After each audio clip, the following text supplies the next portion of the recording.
प्रधानमंत्री है, लेकिन मैं इस देश का मालिक हूँ। जब तक इस देश का मालिक जिंदा है, तब तक कोई राष्ट्र नहीं बन सकता। तो पूरे देश की हालत क्या होगी?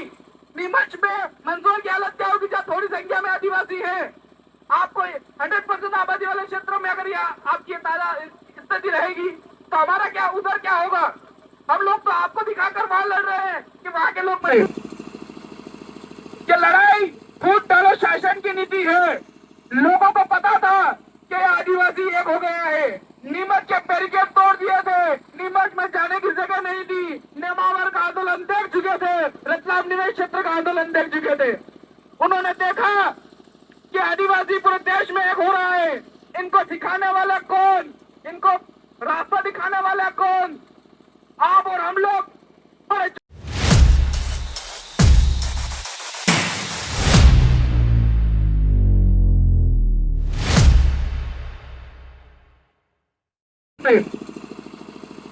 ये लड़ाई फूट डालो शासन की नीति है। लोगों को पता था कि आदिवासी एक हो गया है। नीमच के बैरिकेड तोड़ दिए थे, नीमच में जाने की जगह नहीं थी। नेमावर का आंदोलन देख चुके थे, रतलाम निवेश क्षेत्र का आंदोलन देख चुके थे। उन्होंने देखा कि आदिवासी पूरे देश में एक हो रहा है। इनको सिखाने वाला कौन? इनको रास्ता दिखाने वाला कौन? आप और हम लोग बड़े जोर से चिल्लाते आए हैं कि भारत देश का मूल मालिक, मूल नेटिव, मूल लाना आदिवासी है। लेकिन ये जो जजमेंट आया, ये जो लड़ाई लड़ी, क्या आपने लड़ी? क्या राजस्थान वालों ने लड़ी? क्या मध्य प्रदेश वालों ने लड़ी? ये जो लड़ाई है, ये मिशन ने लड़ी और मिशन के माध्यम से ये जजमेंट आया। इस नंदाबाई के भील के साथ में कौन खड़ा था? क्या राजस्थान के लोग थे? क्या हम लोग थे? क्या कौन से संगठन के लोग थे? ये हमें सोचना पड़ेगा। आज जितने वक्ता यहाँ बोले और कहीं राजनीतिक माध्यम से आज कार्यक्रम पास में भी हो रहा होगा और पूरा हम लोग देखता है सब दूर, जो लोग मंच से बोलेंगे उनको राजनीतिक पार्टियों पर नहीं सिखाया गया समाज की जाजम, समाज की व्यवस्था, समाज का मिशन। और आज भी वो लोग जो बोलेंगे वो समाज के द्वारा सिखाया गया है। लेकिन आपको यह समझ में नहीं आया कि इसी समाज का फायदा लेकर उन्होंने अपनी रोटियां सेक ली और हमारे जैसे युवा जो समाज के साथ लगे थे वो आज कहीं ना कहीं भटक रहे हैं। लेकिन हम लोग लगातार जमीन की लड़ाई लड़ता है और लड़ेंगे। अगर हमको चुनाव लड़ना होता तो मैं यहाँ नहीं आता, मैं मेरे क्षेत्र में कार्यक्रम कर रहा होता। और रही बात चुनाव की, तो जिसको चुनाव लड़ना है लड़े, जिसको पंचायत लड़ना है लड़े। लेकिन आपको यह बात कह दूं कि देश में राष्ट्रपति से बड़ा अगर कोई पद है तो सिर्फ द्रौपदी मुर्मू के पास राष्ट्रपति है। अगर देश का राष्ट्रपति बनने के बाद भी आप अपनी जमीन नहीं बचा सकते तो सोच लीजिए आप आपके इलाके की जमीन नहीं बचा पाएंगे। हमारा विधायक, हमारा नेता, हमारा सांसद क्या राष्ट्रपति से बड़ा है? राष्ट्रपति होने के बाद हम जमीन नहीं बचा पा रहे तो सोच लीजिए कि राजनीति युद्ध के समान है। और हमने हमारे समाज से नेता बनाया तो नेता को ऐसा बोलना था कि नेता यहाँ बैठ, तो नेता सो जाना चाहिए था। लेकिन नेता तो अपनी में मस्त है। हमको क्या काम समाज से? भाई बांसवाड़ा पावर प्लांट जो बन रहा है आपका न्यूक्लियर पावर प्लांट, वो किसके क्षेत्र में बन रहा है? आपकी राजनीतिक ताकत आपने यहाँ खड़ी करी तो दिखाओ ना यार, क्या दिक्कत है? हम लोग वहां से चिल्ला चिल्ला कर घोषणा करते हैं, बार बार टेक कर रहे हैं, दादा आपके इलाके में ये हो रहा है, आपके इलाके में ये हो रहा है। कोई ध्यान ही नहीं। अपना चुनाव आ रहा है, चुनाव लड़ेंगे, अपनी काली गाड़ी के सपने पूरे करेंगे। सबको काली गाड़ी चाहिए, जो जीत रहा है सबको काली गाड़ी लेनी है। लाओ काली गाड़ी, समाज के गला काट कर काली गाड़ी लानी है तो लाओ। तो यहाँ से भी आएगी बहुत से लोगों की काली गाड़ी, वो चल रहा है, काली गाड़ी लानी है। इधर से भी आएगी, इधर से जमीन की आएगी तो सबके काली गाड़ी आएगी जो नेता है।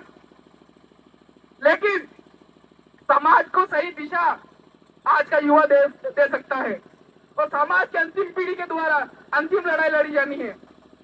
बात बिरसा मुंडा जयंती की थी, लेकिन मन में आक्रोश है कि हमारा समाज जहाँ वास्तव में मजबूत है, 100% आबादी आदिवासियों की है, वहाँ हम लोग कमजोर हो रहे हैं। तो पूरे देश की हालत क्या होगी? नीमच में मंदसौर की हालत क्या होगी, जहाँ थोड़ी संख्या में आदिवासी है? आपको 100% आबादी वाले क्षेत्रों में अगर आपकी ताजा स्थिति रहेगी तो हमारा क्या, उधर क्या होगा? हम लोग तो आपको दिखाकर वहां लड़ रहे हैं कि वहां के लोग मजबूत है, लेकिन यहाँ तो लड़ाई चल रही है। कांग्रेस भाजपा बीजेपी बाप, हम लोग आपके साथ कंधा से कंधा मिलाकर लड़ना चाहते हैं, लेकिन राजनीति के नहीं। हम लोग लगातार आपके साथ खड़े रहेंगे, लेकिन राजनीति के साथ नहीं। हमारा कार्यक्रम में आने का उद्देश्य किसी भी प्रकार से टिकट लेना या किसी भी प्रकार से राजनीति वार्ड सरपंच चुनाव नहीं है। आदिवासी भारत देश का मूल मालिक है, तो कैसे? आपका प्रश्न पहला। आदिवासी यहाँ है, इस सॉइल का मालिक है, कैसे? डॉक्यूमेंट्री खुलासा दस्तावेजी पर आप पढ़े। आप जितने युवा जो हैं, आप समझ रहे हैं, जो समझदार है, जो पढ़ना लिखना जानते हो, पढ़े। आपको यहाँ जितने युवा जो लोग हैं, आपको मिशन समझ में नहीं आ रहा होगा कि मिशन क्या है। आपको लगता है कि देश में एक ही सरकार है, केंद्रीय गवर्नमेंट, जो हमारी जमीन छीन लेगी। आपको नॉन जुडिशियल व्यवहार समझ में नहीं आ रहा होगा, क्योंकि आपको सिखाया नहीं गया, और आपको क्या, हमें भी नहीं सिखाया गया था। हमें सिखाया गया कि भारत में एक सरकार है, हम लोग चुनाव लड़ेंगे तो विधानसभा में सांसद बनेंगे तो हम टेबल बजाकर बोलेंगे कि हमारे ये स्थिति, हमारे क्षेत्र की समस्या ये है, हमारे इलाके की जमीन है, हमारे इलाके की बिजली पानी की समस्या। लेकिन ऐसा नहीं है। भारत में दो सरकारें हैं, एक भारत सरकार नॉन जुडिशियल और केंद्र सरकार। जो नॉन जुडिशियल परिवार है, उसका कुदरती व्यवहार है, वो कुदरती व्यवहार को समझना पड़ेगा, तब जाकर हम लोग अपनी जमीन बचा पाएंगे। और नेता लोग जो अपनी रोटियां सेक रहे हैं, वो भी आज नहीं तो कल हमारे पास आएंगे, क्योंकि इस देश में लड़ाई जो सामाजिक मूवमेंट के साथ शुरू हुई थी, वो राजनीति के लिए नहीं थी साथियों। वो इस देश में मालिकाना हक की लड़ाई थी कि हमें इस देश का मालिक बनना है। लेकिन हमारा मिशन भटक गया, एक बड़ा समूह राजनीति की तरफ लेकर चला गया, और ये मध्य प्रदेश में और राजस्थान में दोनों तरफ हुआ। हमारे इधर हमारे संरक्षण महोदय कांग्रेस से चुनाव लड़ लिए, इधर आपका अलग ही पार्टी, महाराष्ट्र में अलग ही, उत्तर प्रदेश वाले अलग ही। लेकिन इस बीच मिशन अपनी जगह रहा। अगर ये मिशन नहीं होता तो आपके पास शब्द नहीं थे बोलने के कि हमको बोलना क्या है। आप सिर्फ छोटी छोटी समस्याओं में रह जाते, लेकिन देश में आपसे लड़ने के लिए वो लोग कभी नहीं आएंगे। आपको लगता है कि हमारी वो कम्युनिटी हमारा बर्बाद कर रही है, वो कोई हमें दिक्कत दे रहा है। आप गलत सोच में जी रहे हैं साथियों। आरएसएस ने 1 लाख लोग तैयार किए हैं, अपने ही भाई को तैयार करके बैठा रखा है। जब भी हम लोग समाज की बात करते हैं तो हमारा भाई हमारे ऊपर आ जाता है कि तू गलत बोल रहा है। भाई तू उसकी साइड है कि हमारी साइड?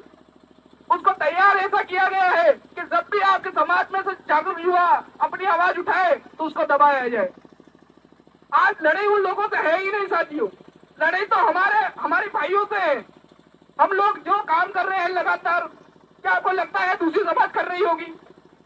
पूरे देश में सुबह से लेकर शाम तक हजारों लाखों मैसेज अगर चलते हैं तो आदिवासियों के चलते होंगे। इससे किसी भी संगठन इतना काम नहीं कर रहा होगा पूरे देश में जितना आदिवासी कर रहे हैं। सुबह शाम जय जोहार जय जोहार जय जोहार, सुबह शाम जितने कार्यक्रम हम लोग लगातार करते जा रहे हैं, लेकिन फायदा क्या मिला? क्या सांसद, विधायक, सरपंच, क्या हमारा उद्देश्य ये था? हमारा उद्देश्य तो मालिकाना हक था, लेकिन हमारे कुछ भटके हुए लोगों ने हमें गलत रास्ता दिखा दिया। समाज हमेशा अपने पुरखों की इज्जत करता है, और हमारे लीडरों की भी। समाज ने क्या मौका नहीं दिया आपको? समाज ने ये नेता बनाए हैं, और ये समाज चाहता तो नेता नहीं बनाता। लेकिन समाज ने आपके ऊपर भरोसा किया था कि आप हमारी जमीन बचाएंगे। जब हमारे ऊपर आएंगे, सरकारी कर्मचारी हमारे क्षेत्र में घुसपैठ करेंगे या अन्य व्यक्ति हमारे इलाके में घुसपैठ करेंगे, तो हम लोग आपके साथ खड़े रहेंगे। लेकिन ऐसा नहीं हुआ, और आगे भी ऐसा कभी नहीं होगा कि नेता आपकी जमीन बचा पाएगा, क्योंकि वो तो खुद ही दूसरों के बंधन में बंधा हुआ है। वो क्या आवाज उठा पाएगा वहां जाकर? और उठा भी लेगा तो उसकी सुनेगा कौन? संसद भवन में कितने सांसद बैठते हैं? उसमें से एक सांसद ने ये कह भी दिया कि हमारे इलाके में जमीन बचनी चाहिए, तो क्या उसको प्राथमिकता दी जाएगी? वो सांसद सत्ता एक व्यक्ति के समान है और हम स्वयं एक सरकार है, हम देश के मालिक है। मालिक को अपना व्यवहार समझना होगा, मालिक को मालिकाना हक पर बात करनी होगी, तब जाकर कहीं इस देश की जमीन, इस क्षेत्र की जमीन, मध्य प्रदेश की जमीन, राजस्थान की जमीन बच पाएगी। आप लोग जो यहाँ बैठे हैं, हम लोगों ने कभी ये मापा नहीं है कि हमारे साथ भीड़ रहे। जिनके साथ भीड़ है वो भीड़ मुबारक। आप लोग जितनी भीड़ ले जा सकते हैं, 10 लाख, 15 लाख, 10,000, 15,000 ले जाओ। हमको भीड़ चाहिए ही नहीं, हमको तो ब्रेन से मजबूत आदमी चाहिए। और जो ब्रेन से मजबूत है वो यहाँ बैठा है, यही समाज की लड़ाई लड़ेगा। हमको चाहिए ही नहीं जो विधायक बने, हमको किसी भी प्रकार से सांसद नहीं बनाना, हमको कोई नहीं करना। हमको तो जीवन अपने जीवन झोंक सके ऐसे सामाजिक योद्धा की जरूरत है। और ऐसे युवा निकले हैं। हमारा भाई जो अभी बोल रहा था, वो भाई मुझे सिखाने तो टीम के साथ में जाया। इन्होंने मुझे समझाया कि दादा ये आपका जो व्यवहार है, आप जो संगठन चला रहे हैं, आप गलत दिशा में हैं। तो मुझे समझ आया कि हाँ, हम जो संगठन चला रहे हैं, संगठनवाद, क्षेत्रवाद, जातिवाद, उपजातिवाद, क्षेत्रवाद, ये जो समस्या हमारे अंदर है, आदिवासी न पार्टी वाला, न संगठन वाला, न क्षेत्र वाला, आदिवासी तो मालिक और ओनर गरीब परिवार है। लेकिन कैसे, दस्तावेजी पुरवार क्या, इस पर आपको अगर जानना है तो डॉक्यूमेंट्री खुलासे के लिए दादा से मिलिए। आपको अगर समझ में आता है कि डॉक्यूमेंट नहीं समझ में आ रहा है तो आप इनसे प्रशिक्षण लीजिए। आप बोलना सीखेंगे तो ही लड़ पाएंगे। आज जो बोले हैं वो संसद में है, जो थोड़ा बहुत समाज की वजह से बोलना सीख गए थे वो विधानसभा में बोल रहे हैं। लेकिन उनका बोलना भी क्या, वो क्या ही बोल पाए। और जो अन्य हमारे जिलों में आकर इधर उधर जो जाते हैं वो खुलने का हम कहते हैं हमने 4 विधायक बढ़ाए, 5 बढ़ाए, 10 बढ़ाए। अरे बढ़ाओ, खुशी है हमारा भाई विधायक बना। लेकिन जमीन जो हमारा मुद्दा था वो कहीं ना कहीं छूट गया। बिरसा मुंडा की चमड़ी निकाली गई। आज पूरे देश में कार्यक्रम हो रहे हैं, लेकिन कार्यक्रम करने का नजरिया क्या, उस कार्यक्रम को डिजाइन किसने किया, इतना पैसा क्यों खर्च किया जा रहा है आदिवासी के कार्यक्रमों पे, दूसरे समाज पे नहीं किया जा रहा है। उसका कारण क्या, आपको आदिवासी शब्द से हटाकर जनजातियों को ट्रांसफर कराया जा रहा है। आपका शब्द आदिवासी यानी अनादिकाल से रहने वाला मूलबीज, लेकिन आपको जनजाति बनाया जा रहा है, आपको वनवासी बनाया जा रहा है। और हमारे लोग भाग के उन कार्यक्रमों में जा रहे हैं। क्यों जा रहे हैं, क्योंकि शिक्षा अधूरी है, सामाजिक मिशन नहीं जानते। जनजाति गौरव दिवस के नाम पर लाखों रुपए पूरे देश में खर्च किए जा रहे हैं आज। लेकिन जो लोग वहां जा रहे हैं उनको ये बुद्धि नहीं है, इस समाज की व्यवस्था नहीं मालूम, शायद ये सामाजिक प्रशिक्षण नहीं है। आपको आदिवासी शब्द पे तटस्थ रहना होगा। अभी पूरे मध्य प्रदेश में लड़ाई चली थी कि दादा हम तो आदिवासी नहीं, हम तो खाली भील। उधर बोले हम तो खाली भीलाला, इधर बोले हम तो खाली अलग। जब मैं अपने बड़े साथियों से मिला, मैं कहता था अपन तो खाली भीलों की लड़ाई लड़ते हैं ना, अपन को क्या, भीलाला तो अपने को क्या। तो दादा ने बोला कि आदिवासी जो शब्द है उसमें आपको मालिक बनाने की क्षमता है, लेकिन भील में नहीं है और किसी भी उपजाति में नहीं है। आप इस देश के एसटी नहीं, ओनर आदिवासी है। एसटी एक कैटेगरी है और आदिवासी मालिक है। एसटी कैटेगरी जैसे ओबीसी है, एसटी है, जनरल है। आप दूसरी जातियों को देख रहे होंगे, आज उनको एसटी में डाला जा रहा है, धनगर को डाला और भी डालेंगे, क्योंकि आपको खत्म करना है। जब तक आप इस देश में हैं उनका सपना पूरा नहीं होगा। आपको शब्द से आपको आदिवासी से हटाने का कारण मैं आपको स्पष्ट कर दूं। इन लोगों ने 100 साल पहले तैयारी करी थी कि देश में हमारा प्रधानमंत्री होगा। आज उनका प्रधानमंत्री है। उन्होंने ये सोचा था कि हमारा राष्ट्रपति होगा, उनका राष्ट्रपति है। लेकिन उन्होंने यह सपना भी देखा था कि हमारा एक राष्ट्र होगा और उस राष्ट्र में कोई मुस्लिम उनको नहीं, उनकी लड़ाई मुस्लिमों से नहीं है। आपको लगता होगा कि देश में हिंदू मुस्लिम हो रही है, उनकी लड़ाई मुस्लिमों से नहीं है, उनकी लड़ाई तो आदिवासियों से है। उसका कारण यह है कि जब तक इस देश में देश का मालिक बैठा है तब तक आपका न कोई राष्ट्र बनने वाला है न फास्ट बनने वाला है। ये बोलते हैं कि एनआरसी लागू करेंगे और ये लागू करेंगे, वो बोलते हैं कि बाहर से आया हुआ रिव्यू रिलेट गारंटी बेरर भिखारी जो है वो मुस्लिम है, लेकिन इन्वेंशन थ्योरी क्या कहती है कि आर्य भी बाहर से आए, उसमें भी इन लोगों ने यूपीएससी के सिलेबस में चेंज कर रहे हैं कि आर्य तो यही के हैं। ये लोग ये मानने को तैयार नहीं कि हम भी बाहर से आए। उसका कारण भी कि बालिग आदिवासी है। लड़ाई ये है देश में, लड़ाई ये नहीं है कि सांसद किसके, विधायक किसके, सरकार किसकी। अरे सरकार तो 1969 में खत्म हो गई थी, लीज एग्रीमेंट खत्म हो गया था। उसके बाद जो जितने चल रहे हैं वो तो अवैध है। आदिवासियों को अधिकार देने वाला अधिकार कौन? सबसे पहली बात, आदिम जाति आदिवासी परिवार को अधिकार देने वाला अधिकारी कौन? जो लोग बाहर से आए वो हम अधिकार देंगे? बाहर से आया हुआ तो खुद ही अधिकारी है। और आदिवासियों को आध्यात्मिक और स्वशासन तो कोई सिखा ही नहीं सकता, क्योंकि आदिवासियों तो खुद स्वशासन चलाना जानता है। और आज से नहीं, आपका संविधान तो 1950 में आया, 1947 में आया। यहाँ के जो पहले प्रधानमंत्री बने उनका क्या चुनाव हुआ था? आप सोचिए, उनको पावर ऑफ ट्रांसफर मिला, सीधा प्रधानमंत्री बने। 258 जो रियासतें थी को गोंडवाना लैंड की, उन्होंने अपनी मांग रखी थी कि देश में 18 रियासतें जो मुस्लिम टेरिटरी की मांग करती, उनको उनका मुस्लिम टेरिटरी मिला। 258 जो टेरिटरी थी उन्होंने अपना अलग आदिवासी राष्ट्र मांगा था। लेकिन 10 साल का पॉलिटिकल रिप्रेजेंटेटिव देकर उन्होंने कहा कि हम आदिवासी देश का स्वशासन चलाने के लायक नहीं है, वो पढ़ा लिखा नहीं है, वो अपना शासन नहीं चला पाएगा, इसलिए हम लोग 10 साल तक इनको आरक्षण देंगे, 10 साल तक इनको पॉलिटिकल रिप्रेजेंटेटिव देंगे और फिर हमको इनका देश देंगे। लेकिन 10 साल बाद क्या हुआ? आदिवासी वैसा का वैसा रहा। आरक्षण तो आपको भीख में मिला है, आपको तो राजशाही मिलने वाली थी, देशशाही मिलने वाली थी। हमारा इलाका जो 258 जो टेरिटरी थी उसके हिसाब से तो हमारे ऊपर राजशाही आनी थी, लेकिन इन्होंने पॉलिटिकल रिप्रेजेंटेटिव देकर मतदान करवाया और मतदान के माध्यम से, और आज भी जिस इलाके में मतदान नहीं होता होगा तो दौड़ दौड़ कर मतदान करवाते हैं। इसका कारण क्या?